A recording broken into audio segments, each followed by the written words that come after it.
Lucas parked his car in the driveway, the tires crunching softly over gravel. The house was eerily silent, shrouded in darkness, save for the dim glow of the porch light flickering like a dying firefly. Something felt off. His wife, Emily, always left the living room light on when he came home late. Tonight, the house was engulfed in an unnatural stillness, the kind that seeps into your bones and whispers of something amiss. Lucas stepped out, the autumn wind biting at his skin as he fumbled for his keys. He glanced at his phone, no messages. That was odd. Emily always texted if she had to take the kids somewhere. The door creaked open, revealing the vast, consuming darkness inside. "Honey," he called. His voice bounced off the walls, swallowed by the void. No response. A shiver crept up his spine. He stepped inside, flicking the hallway switch. The light sputtered before illuminating the entryway with a sickly yellow glow. Shoes were still neatly arranged by the door, his daughter's tiny sneakers next to Emily's heels. Everything was in its place, except for them. The living room was untouched, the television remote resting on the couch arm where Emily always left it. A half-filled glass of water stood on the coffee table. The kitchen was the same. Untouched dinner plates still on the counter. It was as if they had simply ceased to exist. Lucas's breathing quickened as he moved to the staircase, his heartbeat echoing in his ears. He climbed cautiously, each step creaking beneath his weight. "Emily?" His voice wavered slightly. He pushed open the bedroom door. The bed was made, covers smoothed over as if no one had slept in it. His stomach twisted as he turned toward the children's room. Their beds were empty. A cold dread slithered through his veins. His fingers trembled as he dialed Emily's number, straight to voicemail. Then he saw it. On the floor, just outside the bedroom door, a single tiny footprint smudged in something dark. It wasn't mud. Lucas staggered back, his breath catching in his throat. The footprint was small, too small for Emily's, too delicate for his own. It had to be Lily's, and it was stained in something that sent ice down his spine. Blood. Shaking, he followed the faint trail of smeared prints leading toward the hallway closet. The air around it felt thick, suffocating. He reached out, hesitating before grasping the handle. The door creaked open. Empty. Just the faint scent of fabric softener and a few hanging coats swaying gently. He let out a breath he didn't realize he was holding. Then, from somewhere downstairs, a whisper. Indistinct, low, curling through the air like a tendril of smoke. Lucas spun, his pulse hammering. "Emily?" Silence. The walls seemed to close in as he descended the stairs, the wood groaning beneath his feet. He reached the bottom, scanning the living room. Everything was still in its place. The television sat dead, the remote untouched. Then he saw it. The water glass on the coffee table. It was empty now. His hands went cold. The whisper came again, closer this time, brushing past his ear like a breath from something unseen. Lucas fumbled for his phone, his fingers clammy. He scrolled through his contacts, his mind racing. He needed to call someone, the police, a friend. Before he could decide, his phone vibrated in his hand. An unknown number. A lump formed in his throat as he hesitated, then pressed accept and lifted it to his ear. Static. Then a whisper. A voice so faint, so breathy, it sent a shiver through his bones. "Lucas!" His blood ran cold. "Who is this?" he demanded, his voice cracking. The whisperer didn't answer. Instead, it exhaled, a slow, rattling breath, like someone on the verge of death. Then, a single word. "Behind." Lucas spun around, his back pressing against the counter, eyes darting around the empty kitchen. His breath came in ragged gasps. He was alone, wasn't he? The line went dead. A sharp knock echoed through the house. Lucas's body jerked, his skin prickling. The knock didn't come from the front door. It came from inside the house. Lucas's entire body tensed. The knocking continued, a slow, deliberate rhythm. 3 knocks, a pause, 3 more knocks. It was coming from the basement door. He hadn't been down there in months. Emily hated it. Always said it felt wrong, like someone was watching from the shadows. Lucas reached for a knife from the kitchen drawer, his fingers gripping the handle so tightly his knuckles turned white. He edged toward the basement door, the knocking now relentless. He hesitated. Then, with a deep breath, he twisted the knob. The door swung open, revealing a gaping darkness. The air was stale, heavy with the scent of damp concrete. A single dim light bulb flickered above the stairs, barely illuminating the narrow descent. Then, from below, a shuffle. Something was down there. Lucas swallowed hard. He lifted his phone, switching on the flashlight. The beam cut through the shadows, revealing the dusty steps leading downward. He took the first step, his breath tight in his chest. Then, another. The light flickered. A shape moved at the bottom of the stairs. Lucas froze, the flashlight shaking in his grip. The silhouette was small, childlike. "Lily?" he whispered, his voice breaking. The figure didn't move, just stood there, watching. Then, slowly, it grinned. Lucas's breath hitched in his throat. The smile on the childlike figure at the base of the stairs was unnatural, stretched too wide, too still. The air around him grew heavy, pressing down like invisible hands on his chest. Then, the light flickered out. Darkness swallowed everything. Lucas stumbled backward, his heart hammering. The sound of small, rapid footsteps echoed through the basement, rushing toward him. Then, cold fingers brushed against his ankle. Lucas let out a strangled yell and scrambled back, his phone slipping from his grasp. The flashlight's beam spun wildly before landing on nothing, Irazu. Just empty stairs, dust particles swirling in the disturbed air. His breaths came in ragged gasps as he snatched up his phone, his shaking fingers tightening around it. The basement was still, void of any presence, but he wasn't alone. He could feel it. Lucas's fingers trembled as he stepped closer to the mirror. His reflection looked wrong, his face pale, his eyes dark hollows of fear. Then, his reflection, blinked. He reeled back, heart pounding. He spun away, almost running down the hallway toward Lily's room.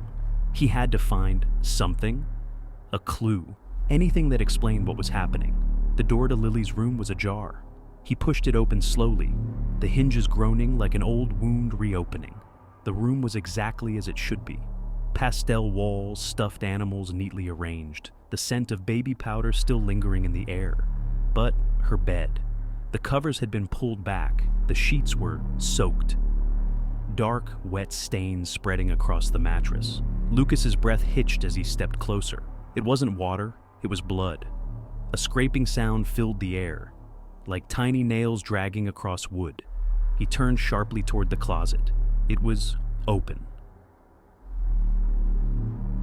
Just an inch, and from within, something breathed. Lucas's entire body locked up. The sound, rasping, slow, deliberate, came from the darkness behind the door. His pulse pounded. He reached out a trembling hand and, with the lightest touch, nudged the closet door open further. It creaked, revealing a deeper void inside. Then, a small pale hand shot out and grabbed his wrist. Lucas screamed, wrenching his arm back. He stumbled, slamming against the wall. His flashlight flickered as he pointed it wildly inside. Nothing. But the air inside the closet had changed. It felt wrong, stagnant. And the back wall, it wasn't smooth. It had marks. Scratches, deep, uneven gouges in the wood. Lucas's breath hitched. He lifted his flashlight to the highest scratch, his heart pounding as he traced the carved letters with his eyes. "Daddy, help me!" The words clawed into the wood, the edges dark with something dried, something old. A sharp giggle echoed from behind him. He turned too fast, tripping over himself. His back hit the floor with a thud. The closet door slammed shut on its own. Lucas's entire body locked up. The sound, rasping, slow, deliberate, came from the darkness behind the door. His pulse pounded. He reached out a trembling hand and, with the lightest touch, nudged the closet door open further. It creaked, revealing a deeper void inside. Then, a small pale hand shot out and grabbed his wrist. Lucas screamed, wrenching his arm back. He stumbled, slamming against the wall. His flashlight flickered as he pointed it wildly inside. Nothing. But the air inside the closet had changed. It felt wrong, stagnant. And the back wall, it wasn't smooth. It had marks. Scratches, deep uneven gouges in the wood. Lucas's breath hitched. He lifted his flashlight to the highest scratch, his heart pounding as he traced the carved letters with his eyes. "Daddy, help me!" The words clawed into the wood, the edges dark with something dried, something old. A sharp giggle echoed from behind him. He turned too fast, tripping over himself. His back hit the floor with a thud. The closet door slammed shut on its own. Lucas scrambled to his feet, his pulse a deafening drum in his ears. His breath came in short gasps, his hands shaking as he reached for the door handle. It wouldn't budge. A whisper, low and distorted, slithered from inside the closet. "Daddy, why didn't you save me?" Lucas backed away, shaking his head. Number. This isn't real. This isn't real. His phone buzzed again, vibrating in his pocket like a frenzied heartbeat. Unknown number? He hesitated, then answered with a shaky breath. "Who are you? What do you want?" Silence, then a single guttural word. Outside, Lucas's stomach lurched, then knocking. Not from inside the house, from the front door. Slow, deliberate, 3 knocks, a pause, 3 more knocks. His knees almost buckled as he turned, his body moving on instinct. The hallway stretched before him, the front door looming like a silent sentinel. The knocking came again. Lucas clenched his fists, forcing his legs forward. He reached the door, hesitating for just a moment before grasping the handle. His breath hitched as he turned it. The door swung open. A figure stood in the doorway. Lucas's blood went ice cold. It was himself.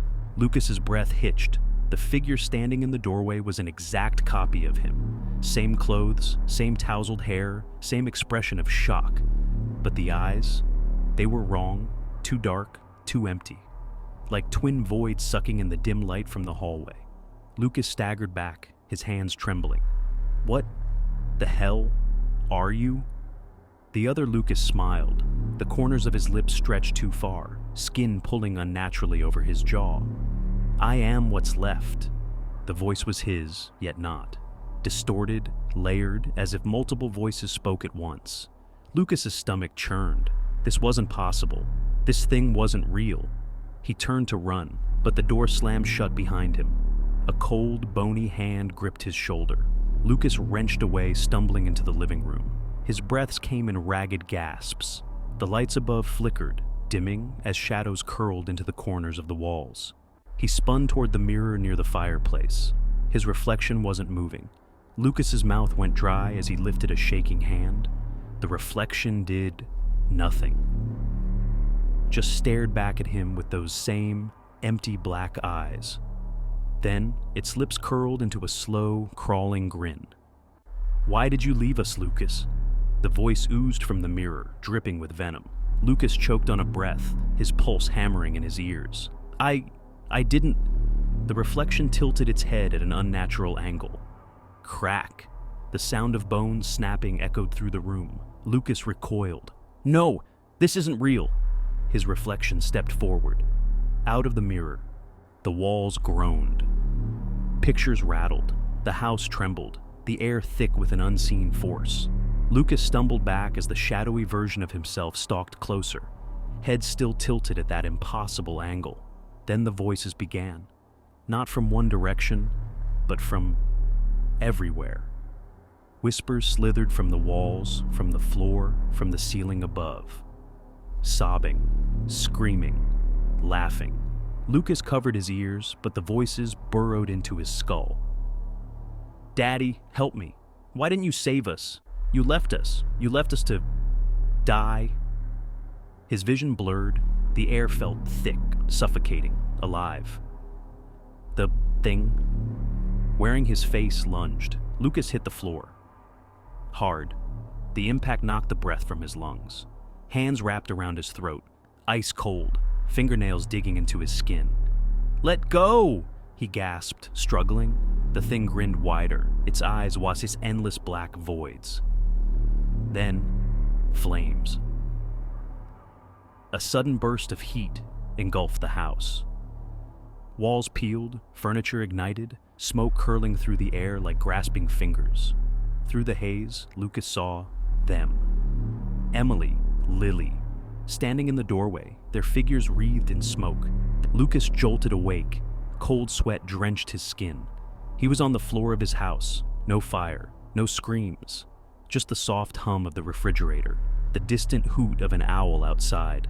Had it all been a nightmare? He swallowed hard, pushing himself up. His throat ached, his hands flew to his neck. Bruises. His stomach turned. It wasn't a dream. Then he saw it, the mirror. A single blackened handprint smeared across the glass. And behind him, his reflection slowly grinned. Lucas's heart pounded as he stared at the mirror. The grin on his reflection stretched further, unnatural, grotesque.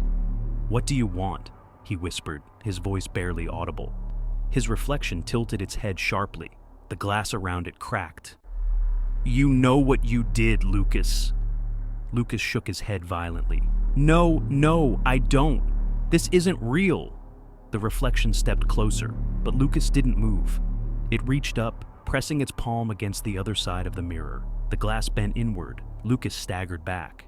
The mirror was warping outward, bulging toward him as if something was trying to break free. Then, a single, hair-raising knock from the other side. Lucas turned and bolted. He didn't care where he was running. He just needed to get away from that thing. The whispers followed him, growing, multiplying. "He's coming! You're running out of time. You let us die." Lucas gritted his teeth, his breath sharp and panicked. He ran down the hall, reaching for the front door. It slammed shut. The house moaned, as if it were alive, as if it was swallowing him whole. Then, the walls began to move. Dark, wet handprints pressed outward from inside the plaster, stretching the wallpaper. Hands, fingers, faces. Lucas backed away, shaking his head. No, this isn't happening." The whispers became a scream. Lucas spun toward the hallway and froze. A new door stood at the end of the corridor. It hadn't been there before. The wood was old, rotted. A black stain seeped from beneath it, pooling into the carpet. Something was breathing behind it. Lucas swallowed hard, every fiber of his being screaming at him to run. But his feet moved forward, one step, then another. His fingers trembled as he reached for the knob. The door was ice cold under his touch. Then, just as he began to turn it, bang! Something slammed into the other side, hard. Lucas stumbled back as the door shook violently. The breathing on the other side became ragged, urgent. Then, "Daddy!" Lucas's stomach plummeted. It was Lily's voice. Lucas's hands trembled as he reached for the knob again. His breath hitched. "Lily?" Silence. Then, "She's not there." Lucas turned sharply. His reflection stood inches away, grinning. But it wasn't in the mirror. It was right there. A hand clamped over his mouth. The world tilted. Lucas fell, plummeting. Lucas hit the ground hard. The air was damp, thick. The scent of rotting wood and decay clung to his lungs. He was in a basement, but not his own. Lucas groaned, pushing himself up. His hand sank into something wet. He looked down. Blood. And beneath it, the wooden floorboards were scratched. Deep, jagged carvings. Lucas's breath hitched. The words were everywhere, carved over and over into the rotting wood. "You left us." Then, from the darkness behind him, a child's laughter. Lucas's breath came in ragged gasps. The laughter, soft, childlike, echoed through the basement, bouncing off the damp walls. It was coming closer. He scrambled backward, his hands slipping in the pooling blood beneath him. His pulse thundered in his ears. He had to get out. The dim overhead bulb flickered erratically, casting dancing shadows along the jagged carvings on the walls. He could see them now. More words, more desperate pleas. "Help me! It hurts! Don't leave!" A shadow moved in the corner, something small. Lucas's stomach churned. "Lily?" His voice cracked. The laughter stopped. The silence was worse. Lucas forced himself to his feet. His legs trembled beneath him as he reached for the phone in his pocket, the dim light barely illuminating the room. Then, a shape emerged from the darkness, small, frail. It looked like Lily, but her head was tilted at an impossible angle. Her long hair clung to her face, damp with something dark. Her arms dangled at her sides, fingers twitching. "Lily?" Lucas whispered, his throat tightening, her lips parted. "Daddy?" The voice was wrong. Too many voices at once. Lucas's breath caught as her mouth stretched wider, wider than it should, too wide. "Why did you leave us?" Lucas's feet refused to move. His body screamed at him to run, but his mind was locked in a paralyzing grip of terror. The thing that looked like Lily twitched. Her limbs cracked as she took a step forward, then another. The walls lurched inward. The basement seemed to shrink, the shadows swelling and pulsing as if the house itself were breathing. Lucas clenched his fists. "You're not real!" he shouted. He had to break free from this nightmare. The thing that wore his daughter's face smiled. "Then why are you still here?" Lucas staggered back, his heel catching on something solid. He looked down, a wooden plank, loose. His hands trembled as he crouched, fingers digging under the splintered wood. Something was buried beneath the floor, the thing that looked like Lily watched. He pried the board free. A wave of decay hit him, the putrid stench of rot. Then he saw them, bones, small, 2 sets. His vision blurred as realization crashed down on him like a tidal wave of horror. His stomach churned violently. His wife, his child, buried beneath his own house. Memories he had buried deep clawed their way to the surface. Flames, screams. Emily's voice, pleading, "Lucas, help us!" The fire, the night it happened. He had walked away. He had left them to burn. Lucas fell back, his body convulsing in horror. His breath was shallow, sharp. "No, no, no, this couldn't be true!" But it was. The thing that wore Lily's face giggled. "Now you remember?" Lucas choked on a sob, his hands curling into his hair. I didn't mean to." The basement shuddered, the walls moaned, the darkness swarmed. The last thing he saw was Lily's broken smile as the house swallowed him whole. The sun rose. The house stood still, silent, abandoned as it always had been. Inside, there was no trace of Lucas, only the faint, lingering scent of smoke. And if one listened closely, in the dead of night, one could still hear the whispers,